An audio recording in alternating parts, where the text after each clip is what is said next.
You're listening to the Diplomats podcast on Asian geopolitics. As always, I'm your host, Ankit Panda, the editor at large at The Diplomat. Unlike normal, I'm not joined today by my normal co-host, Katie, but I'm absolutely delighted to have joining me today a guest that is new to the Asia Geopolitics podcast. Joining me from Singapore is Dr. Paco Millet. Paco, thank you so much for taking the time this morning to join me. How are you doing today? I'm very fine. Thank you very much for hosting me. I'm a regular listener of the podcast, so it's a pleasure and an honor to participate this morning in Singapore and this evening in Washington. Absolutely. No, and I think having you on the show, so for listeners who don't know, Paco works quite a bit on France's role in the Indo-Pacific. He's spent quite a bit of time looking at the implication of the broader Indo-Pacific region, and particularly the Oceania and Polynesia regions for France's broader foreign policy and geostrategic outlook to the region. So we're going to turn our attention to something that we have discussed on this podcast in the past, but we haven't talked about in a while. So, Paco, maybe to open up, you can maybe help orient our listeners a little bit with the reasons that France has interests in the Indo-Pacific region in general. Because, of course, for many of our listeners, I think when they think of France, they will, of course, imagine the hexagon, the country in Western Europe. But what is France's fundamental interest in the Indo-Pacific? And perhaps you can tell us a little bit about the historical origins of that interest. Sure. So since May 2018, the current French president, Emmanuel Macron, has formalized a strategy of the French Indo-Pacific to legitimize and enhance the French assets in the region, military, economy, diplomacy, political, with two inaugural speech. One was in Australia, Sydney, a few days later in Nouméa. So that was in May 2018. So the Indo-Pacific concept had been adopted previously by other states, right? You know this, Australia, India, the US. So it's not an invention or a specificity of the French diplomacy. However, it made sense for the French diplomacy to adopt such a concept for at least two reasons. I see mainly two big reasons. First, that could apply also to any Western European power, would be basically asserting as a middle power global ambition that requires active engagement in the Indo-Pacific. The Indo-Pacific region holds a significant strategic importance for the European Union, but also European states as a global economic power. Approximately 80% of the EU external trade depends on maritime routes. 37% of the imports come from the Indo-Pacific. So yeah, those figures underscore the region's vital role of the Indo-Pacific in the EU trade architecture. And so the region basically serves as key framework for demonstrating international commitment to a stable, multi-power order grounded on the rule of law, freedom of navigation, inclusive multilateral system, especially nowadays in an international context marked by growing uncertainty and the rise of unilateralism. So yeah, France seeks to position itself as a kind of spokesperson for the European Union in the region. But yeah, that's the first component of the French Indo-Pacific strategy, would be like a European one. Yeah. The second component, which is more specific to France, is obviously the exercise of sovereignty in the region, France as a resident power. And it's exactly what underpins France's specificity and credibility in the region with the French Indo-Pacific Overseas Collectivities, which in my diplomat articles I call the FIPOCs, which is kind of a weird acronym, but let's call them like this. So you have 7 of them, 3 in the Indian Ocean, La Réunion, the island of La Réunion, Mayotte, and what we call in French the TAF, which are the Southern and Antarctic lands in English. Mm-hmm. So that's in the Western Indian Ocean. And in the Pacific, New Caledonia, Wallis and Futuna, French Polynesia, and last and probably least, Clipperton Island off the coast of Mexico. Right. I think that's a really So helpful overview of both the geography and the strategic outlook. Of course, it's worth emphasizing that France has the largest exclusive economic zone in this part of the world as well, right? sure. So that's what really notable about those French overseas collectivities. It's only 1.6 million people, but it's 90 more than 90% of the French EEZ, which is the second worldwide after the US. So yeah, that represents a key interest and a major geopolitical asset. So it's also permanent military deployment in the region. We have 8,000 permanent military permanent military staff deployed permanently in the regions. So yeah, it is quite a big component of the French Indo-Pacific strategy. Absolutely. So, zooming out a little bit, thank you for that terrific overview of the French approach fundamentally to this region and its the geographic layout of French interests. I want to ask you a little bit about, of course, the core story of essentially what we talk about repeatedly on this podcast, which is the rising tension between in the region between a rising China, more assertive regarding its territorial and broader interests in of course the first island chain, but even deeper into the broader Pacific, and the role that the United States has traditionally played in this Indo-Pacific region. The U.S. being the status quo superpower with treaty allies and partners in the region, of course, having gone through a bit of a transition, as Katie and I have talked about on recent episodes, and this rising China. So viewed from Paris, of course, France being an ally of the United States, there's an obvious affinity there between how the U.S. is supporting a status quo regional architecture in the region. But say a little bit about how the view from Paris looks when you're thinking about the Indo-Pacific and these overseas territories. How does the U.S.-China competition look from the vantage point of a French observer interested in the Pacific region? Sure. So that's an interesting point because many commentators have speculated that the Indo-Pacific framework was basically a way to contain China. For France, was really different from the beginning. So we have this saying that the U.S., of course, is a key partner, is a major partner, specifically in the Pacific. Every French military deployment in the regions depends heavily on the U.S. infrastructure. But what we say is that we're allied but not aligned. So that's basically our stance towards the US and towards China, is that we have a responsible dialogue with China. So yeah, we kind of want to promote this balanced approach. From the beginning, the Indo-French Indo-Pacific strategy emphasized on the concept of inclusivity, basically meaning this is not a strategy directed against China. We want to be some kind of middle power. Emmanuel Macron, who is now in Vietnam and Indonesia, like today, emphasize on a third way strategy, a balanced position. So that would be the core component of the French Indo-Pacific strategy. We want to be a middle power, a balanced power, not leaning towards China or the US. That being said, the French diplomat have also emphasized that balancing does not mean equilibrium, which means that we'll always be more closer to the US than China, but still we want to maintain good relation with both. Right. So, on that note, I did want to ask you a little bit about the impression in Paris, or your personal view. Frankly, you don't have to speak for all of France here on this podcast, but I kind of want your personal view as an analyst. Obviously, the last few months, as we've been discussing on this podcast, have been a bit of a wake up call about the shifting U.S. approach to the Indo-Pacific. Of course, lots to say there on shifting approach to trade policy, to alliances in the region. How is the Trump phenomenon being viewed from the vantage point of a French observer thinking about the Pacific region? Is there any specific reason to be concerned?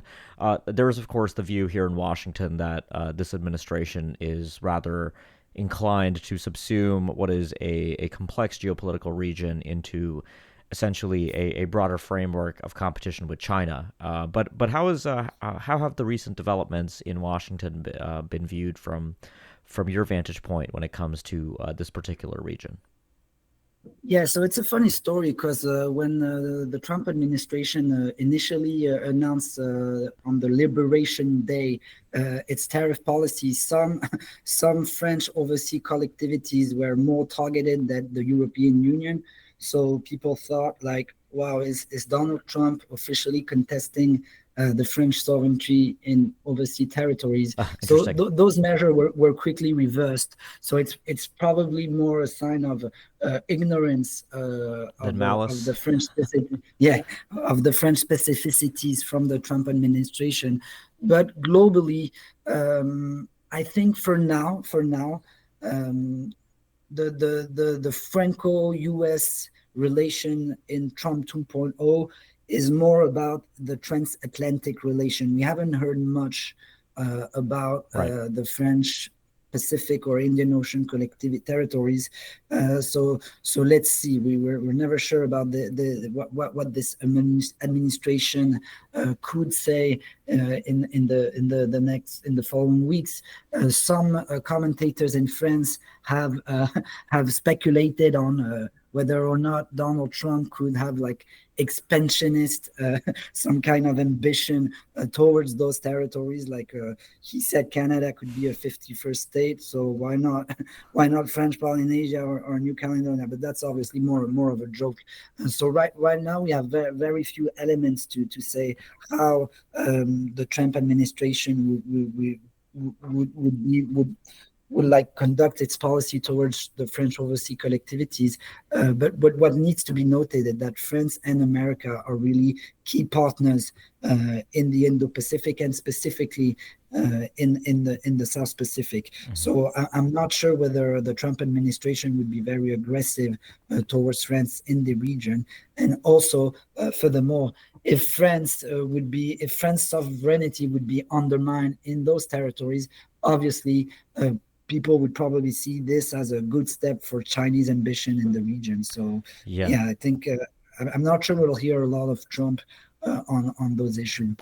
Okay, so changing gears a little bit, Paco, I wanted to ask you, given your particular expertise, to maybe help our listeners understand a little bit the last year's events, essentially in New Caledonia. This is something that essentially broke out a year ago, but listeners that may not be aware, the French Overseas Territory of New Caledonia experienced protests and rioting beginning in May 2024. And I'm not an expert on this at all, but I did want to kind of ask you a little bit to reflect on the causes of this. My understanding is that there was a constitutional modification effort in France that largely led to this, resulting in a sudden eruption of violence that led to a declaration of a state of emergency. So this seems rather interesting. There is a geopolitical angle to this as well, potentially. What is your assessment of this? What caused this? Walk our listeners a little bit through the context of what happened in 2024 in New Caledonia and what the state of the territory is today with regard to the crisis that broke out last year. Sure. So it's a very long story and a highly sensible subject nowadays. So I'll try to give a very synthetic and neutral overview of the Mm-hmm. problem. But so basically, New Caledonia, first of all, is an island located in the Southwest Pacific in the Melanesian area. Was populated 3,000 years ago by Austronesians, what we call today the Kanak, and discovered in the 18th century by Europeans, notably James Cook, but fought under French administration in 1853. So first, the French used it as a penitentiary settlement, a bit like the British in Australia. And like very quickly, the Kanak people, so the original people from New Caledonia, became a minority because of successive immigration waves from Europe and from Asia. Um, combined with the devastating effects of modernization, Mm-hmm. disease, violence. So the Kanak people have been highly discriminated by French colonial power, with discrimination and land dispossession under colonial rule. But they began to acquire civil rights after the Second World War, so in the 20th century. And the broader decolonization movement led to independence aspiration, let's say. In the 80s, there was a quasi-civil war. We call them les événements in French, but it was a quasi-civil war. And it peaked in 1988 when 26 police French officers were being held hostage. That eventually led to military intervention. So in the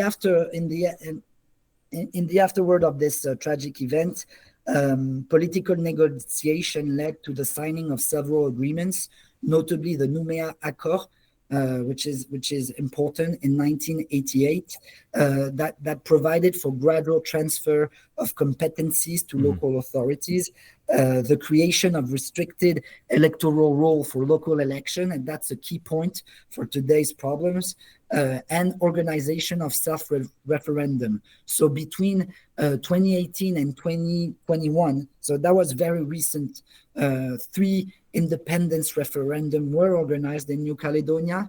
The 3 results rejected independence. A majority of the voters voted to stay within the French Republic. So in 2018, 56%, in 2020, 53%, and in 2021, the Kanak independent movement decided to boycott the referendum because they thought that the COVID-19 pandemic had disproportionately affected the Kanak communities. To summarize these electoral results, the 3 referendums highlighted a very crude reality, which is that ethnicity basically decides the vote in New Caledonia. The Kanak population will overwhelmingly vote for independence, and the other communities, French, Asians, Polynesian, would mostly vote to remain within the French Republic. So what had initially been designed as a consensual and democratic pathway towards a final statute has resulted into renewed confrontation. And that's what's happening right now. A key issue, I told you, Yeah. is the restricted electoral roll for elections.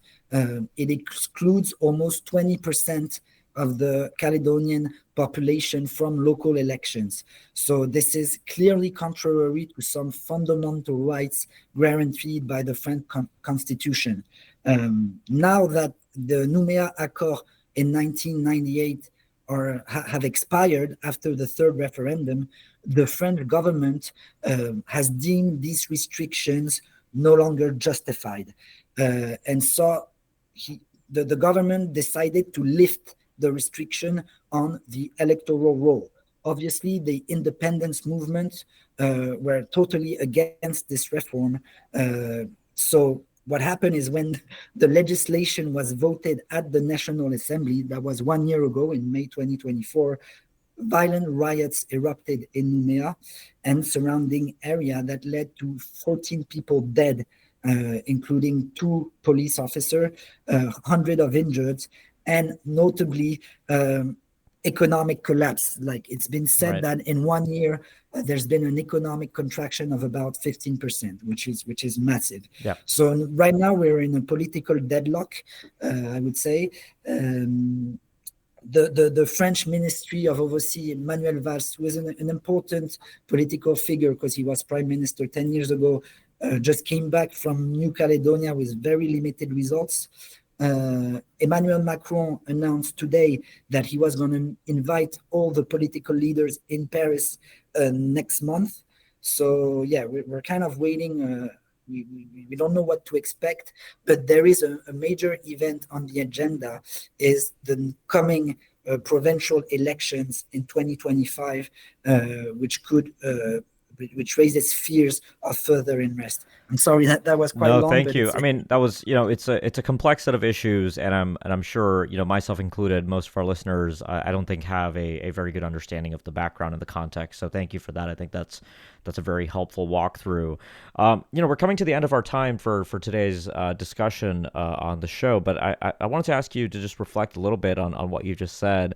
Can you say a little bit about the extent to which external players might have been opportunistic in trying to influence events in New Caledonia? China, Russia. I know there's been a little bit of concern about, Turkey, Azerbaijan. Can you say a little bit about how much of that is true and borne out, and whether that's going to more broadly affect the way in which France is thinking about its overseas possessions in the Indo-Pacific? Sure. So yeah, well, New Caledonia might seem very far away and a very secondary subject, but it's also the fifth worldwide reserve in Yeah. nickel. So what makes it a very strategic strategic territory, and so people have been speculating on foreign interference from several actors, mostly China, Russia, and Azerbaijan, in the local elections to undermine French global presence in the region. That might be true. I don't have personally elements to support this. I mean, is China looking at the region? Yes. Is it looking specifically at New Caledonia? We're not sure, but we also have to point out that Chinese influence in the surrounding islands in the last decade has been huge, Yeah. notably in Vanuatu or in Tonga. So, yeah, China is a subject, but I'm not sure we already have Okay. a clear evidence on Chinese interference. Azerbaijan is a more funny story because it's related to another rivalry or conflict in Right. Europe between Armenia and Azerbaijan. Azerbaijan accuses France of supporting Armenia, and so it has interfered in the electoral process in New Caledonia via the Baku Initiative Group, where they would invite independent leaders from every French overseas territories. So you had Kanak independence leader, you had French Polynesian independence leaders, you even had leaders from La Réunion, the Baku Initiative Group, which is it's more funny than anything else because independence movement in La Réunion are very marginal. So yeah, I think from Azerbaijan is more it's a contextual interference to undermine French influence Right. in Well, globally. Paco, I want to thank you, first of all, for taking the time today to share a little bit of your impressions and expertise on France's broader approach to the Indo-Pacific, and for particularly walking our listeners through the situation over the last year in New Caledonia. I think it's a very useful and important piece of context. Thank you so much for taking the time to join me today. Thank you very much, Shankit, and Thank you very have a much. good So, evening. for listeners, as always, Katie and I will be back soon with more on this podcast. But if you've enjoyed the show, including today's discussion, make sure you subscribe so you can keep up with future episodes. And if you've been a subscriber for a while, please do leave us a review. You can do that wherever you get your podcasts. We really do appreciate that. It helps the show grow quite a bit. In the meantime, of course, I hope you'll keep well, and we look forward to being back on the show soon. Thanks a lot for listening. Katie and I will be back soon with more.